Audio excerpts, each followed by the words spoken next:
सवारीचा घेतला पावलांनी वाळवंटी तुझी सावली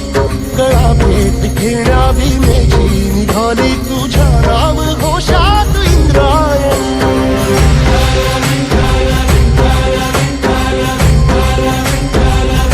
भिडे आसमंती ध्वजा वैष्णवांची उभी पंढरी आज नारावली तुझे नाव ओठी तुझे रूप ध्यानी जीवाला तुझी आस गाला गली